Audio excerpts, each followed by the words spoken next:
ప్రభు యేసుక్రీస్తు దివ్యనామంలో మీ అందరికీ వందనాలు చెల్లిస్తున్నాను. బాగున్నారు కదా? ప్రార్థన చేసుకున్నామా? సర్వము ఎరిగిన సర్వాధికారి సర్వశక్తిమంతుడా మీకు వందనాలు చెల్లిస్తూ ఈ ఉదయకాల సమయమందు మరి యొక్క వారాన్ని మీరు మాకు ప్రసాదించారు. ఏమిచ్చి నీ రుణాన్ని మేము తీర్చగలం?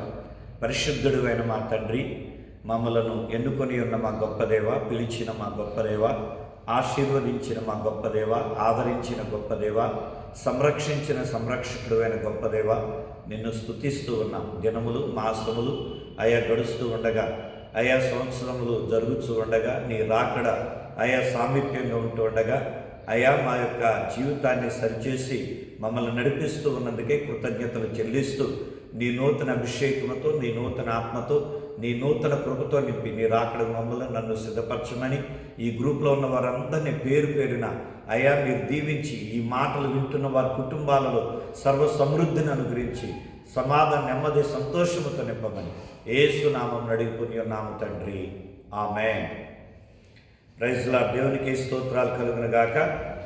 మనం ఈ దినాన ఒక అంశాన్ని ధ్యానించేద్దాం. గత వారం మనం ఒక లేఖనములో నుండి అన్ని విషయములలో దీవెన అనే మాటని మనం చూసాం. మరి మందిరములో కూడా ఇదే వర్తమానాన్ని అందిస్తూ ఉన్నాం. మొదటి ఆదివారం రెండింతల మేలు అని సంఘానికి దేవుని యొక్క వాక్యము వివరించబడి ఉన్నది.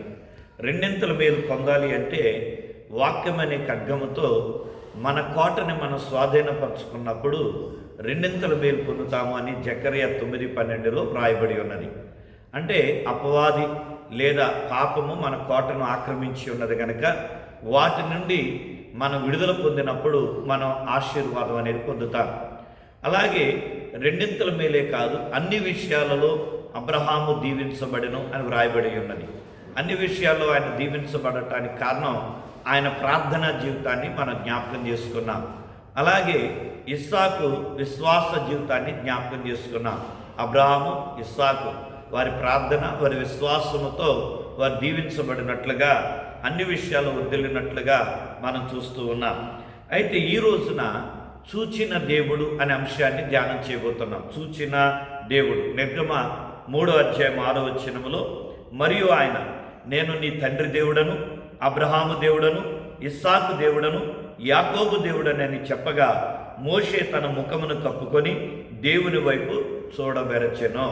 ఇక్కడ మోషే దేవుని వైపు చూడలేకపోతున్నాడు, కానీ దేవుడు మన వైపు చూస్తూ ఉన్నాడు. ఆ మాట కూడా చదువుతున్నా. నిర్గమ 3:16 నువ్వు వెళ్ళి ఇశ్రాయేలీయుల పెద్దలను పోగు చేసి మీ పితరుల దేవుడైన యెహోవా అనగా అబ్రహాము, ఇస్సాకు, యాకోబుల దేవుడు నాకు ప్రత్యక్షమైట్లనెను. నేను మిమ్మును ఐగుప్తులో మీకు సంభవించిన దానిని నిశ్చయముగా చూచితిని. దేవుడు మన చూచే దేవుడై ఉన్నాడు. మన పరిస్థితులను చూచే దేవుడై ఉన్నాడు. ఆయన మన చూచి మనల్ని ఏర్పాటు చేసుకున్నాడు. అబ్రహాముని చూచాడు. అబ్రహాము దేవుని కోరుకోలేదు, కానీ దేవుడే అబ్రహామును కోరుకొని ఆయన ఏర్పాటు చేసుకున్నాడు. మరి దేవుడు అబ్రహాముని ఏర్పాటు చేసుకున్న రీతిగానే దేవుడు నిన్ను నన్ను కూడా పిలిచాడు, నిన్ను నన్ను కూడా ఏర్పాటు చేసుకొని మన రక్షణలోనికి నడిపించాడు. అబ్రహాము ద్వారా తను ఒక జనాంగాన్ని ఎలా ఏర్పాటు చేసుకోవాలనుకున్నాడో, అబ్రహాముని పిలిచి ఎలాగైతే అబ్రహామును దీవించి మనందరికీ తండ్రిగా ఉంచాడో, అలాగే మరి తన కుమారుడైన ఇస్సాకుకి ఈ యొక్క తండ్రి ఆస్తి అంతటిని కూడా అనుగ్రహించాడు. తండ్రి యొక్క ఆస్తిని ఇస్సాకు కాపాడుకున్నట్లుగా, ఇస్సాకు ఆ తండ్రి ఆస్తిని ఉన్నదానిని బట్టి సంతోషించినట్లుగా మన దేవుని వాక్యం ద్వారా, ఇస్సాకు జీవితం ద్వారా చూస్తాం. అలాగే మరి తండ్రి అబ్రహాముని ఏర్పాటు చేసుకున్నాడు, ఇస్సాకు ఉన్నదానిని కాపాడుకున్నాడు, తండ్రిని ఆస్తిని కాపాడుకున్నట్లుగా చూశాడు. అలాగే మనం కూడా దేవుడు అబ్రహాముని ఎన్నుకున్న రీతిగా మనల్ని ఎన్నుకొని ఇస్సాకుకి ఇచ్చిన ఆ ఆస్తి ఎలాగైతే ఉన్నదో అలాగే మనకు రక్షణ అనేది ఇచ్చాడు కనుక ఆ రక్షణను మనం కాపాడుకునే వారుగా ఉన్నారు. అలాగే యాకోబు మోసగిస్తూ ఉన్నాడు. మోసంతో తన జీవన విధానంలో ముందుకు వెళ్తూ ఉండగా మరి పరిశుద్ధాత్మ దేవుడు అతన్ని క్రమశిక్షణలోనికి నడిపిస్తూ ఉన్నాడు. అలాగే మనం కూడా రక్షణ పొందుకున్న మనం ఈ లోకములో ఆయా పాపము, ఆయా శ్రమ, ఆయా ఇబ్బంది ఏర్పడినప్పుడు ఒక్కోసారి మనం బలహీనులు అవుతాం. మనం కృంగిపోతాం, నిరాశకు గురవుతూ ఉంటాం, ఇబ్బందికి గురవుతూ ఉంటాం. అలాగే దేవునికి దూరంగా ఉంటాం, దేవుని వాక్యం చదవం, ప్రార్థన చేయం, అధికంగా విశ్వాసం ఉంచం.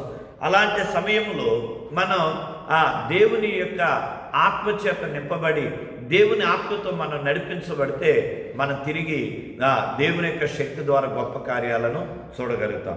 ఎందుకంటే ఇప్పుడు మనం యాకోబుని మనం చూస్తాం. యాకోబు ఆయన తన యొక్క అన్న మడిమ పట్టుకొని ముందుకు రావాలనుకున్నాడే తప్ప అతడు ముందుకు రాలేకపోయాడు.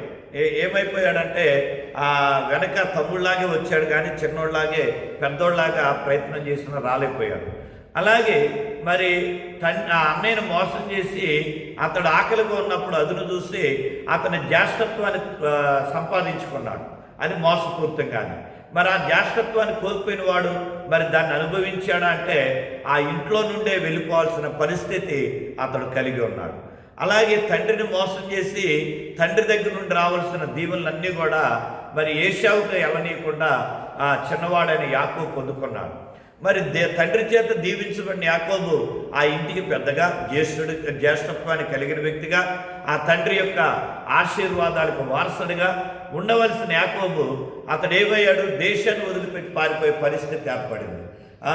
దేశాన్ని వదిలిపోయి ఆ తల్లిదండ్రులకు దూరంగా, అన్నయ్యకు దూరంగా, ప్రజలకు దూరంగా, తను ఎరగినటువంటి దేశము, తన మేనమామ ఊరికి పారిపోయి అక్కడ తలదోసుకోవాల్సిన పరిస్థితి యాకోబుకి ఏర్పడింది.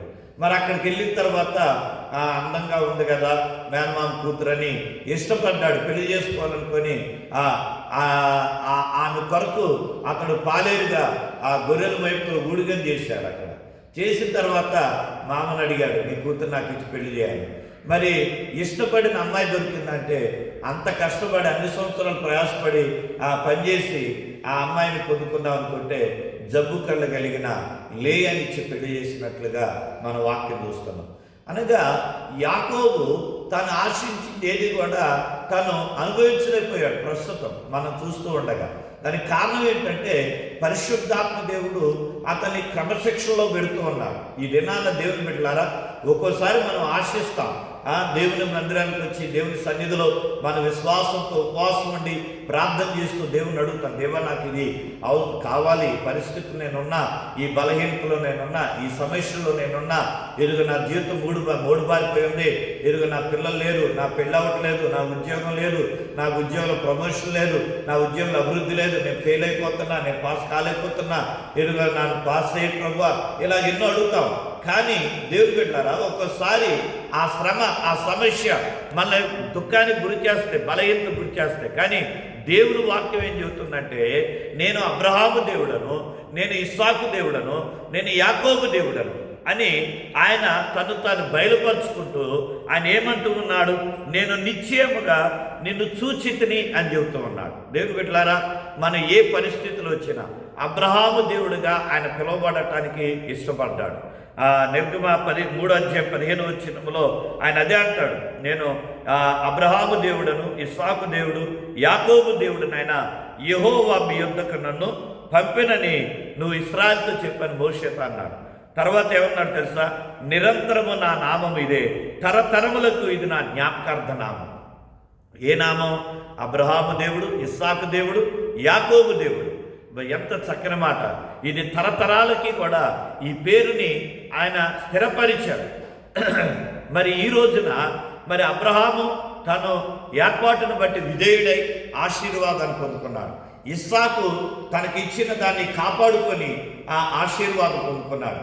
యాకోబు క్రమపరచబడి, మోసగాడైన క్రమపరచబడి ఆయన ప్రార్థనతో పోరాడి ఇశ్రాయేలు గారి జీవితాన్ని మార్పించుకొని దేవుని యొక్క పేరుని కలిగిన వ్యక్తిగా ఆయన స్థానాన్ని సంపాదించుకున్నాడు. ఈ రోజున అదే దేవుడు నిన్ను నన్ను పిలిచాడు. దేవుడు నీకు నాకు రక్షణ అనుగ్రహించాడు.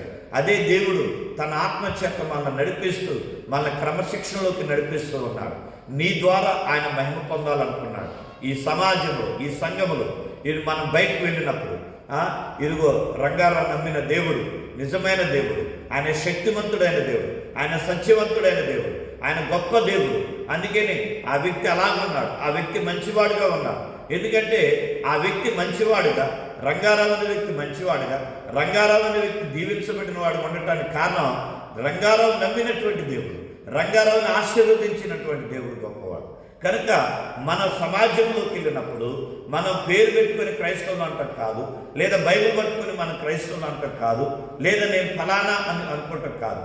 నీవు బయటికి వెళ్ళినప్పుడు నిన్ను బట్టి నీ దేవునికి మహిమ రావాలి. నేను అబ్రహాము దేవుణ్ణి అని తరతరాలకి అబ్రహాము దేవుడికి, ఇస్సాకు యాకోబుల దేవుడికి ఎలాగున్నాడో నీ పేరును బట్టి, నా పేరును బట్టి ఆయన దేవుని యొక్క ఆయన నామం గణపరచబడాలి సమాజంలో. అది దేవుడు కోరుకుంటున్నాడు. అది ఎప్పుడు కలిగిందంటే నువ్వు విధేయుడివై ఉన్నప్పుడు అబ్రహాములాగా, అలాగే నీకు ఇచ్చిన రక్షణ నువ్వు కాపాడుకున్నప్పుడు ఇస్సాకులాగా, అలాగే యాకోబు ఎలా క్రమశిక్షణలోకి వచ్చాడో నీవు కూడా పరిశుద్ధాత్మ నడిపింపుతో నీ ప్రతి బలహీనతను ఒప్పుకొని నీ అవిధేయతను విడిచిపెట్టి యాకోబులాగా నీ జీవితాన్ని మార్చుకుంటావు. అప్పుడు దేవుడు నీ ద్వారా ఆయన నామానికి సమాజంలో మహిమ తెచ్చుకుంటాడు. అట్టి కృప దేవుడు అనుగ్రహించిన గాక. ఆమె ప్రార్థన. సర్వము ఎరిగిన సర్వాధికారి, నిన్ను స్తుతిస్తూ ఉన్నా. ఈ ఉదయకాలం మందు ప్రత్యేకంగా ఈ కొద్ది మాటలు విన్న మా ప్రియబిడ్డలందరినీ వారి జీవితాల్లో నెరవేర్చి ఆశీర్వదించి మీ సాక్షులుగా నిలబెట్టుకునమని దేవ, వారి ప్రతి అక్రతలు తీర్చండి, అనారోగ్యాల నుండి విడిపించండి, ప్రయాణాలు చేస్తున్న వారిని మీరు దీవించండి, ఆ పనుల్లో ఉన్న వారిని మీరు దీవించండి, వారి కష్టార్జితాన్ని దీవించండి. అయ్యా, నీ కృపా వాత్సల్యం ద్వారా ఈ 2026 అంతా కూడా దీవెనకరంగా మార్చి ఘనత, కీర్తి, మహిమ, ప్రభావాలు మీరు పొందుకోమని నజరేయుడైన యేసు నామములో ప్రార్థించి ఈ ప్రార్థన మనవులు మీకు సమర్పించుకుంటున్నాం తండ్రి. ఆమె. తండ్రి, కుమార, పరిశుద్ధాత్మ త్రియేక దేవుని సన్నిధి తోడై ఉండి దీవించునుగాక. ఆమె. May God bless you. దేవుడు మిమ్మల్ని దీవించునుగాక.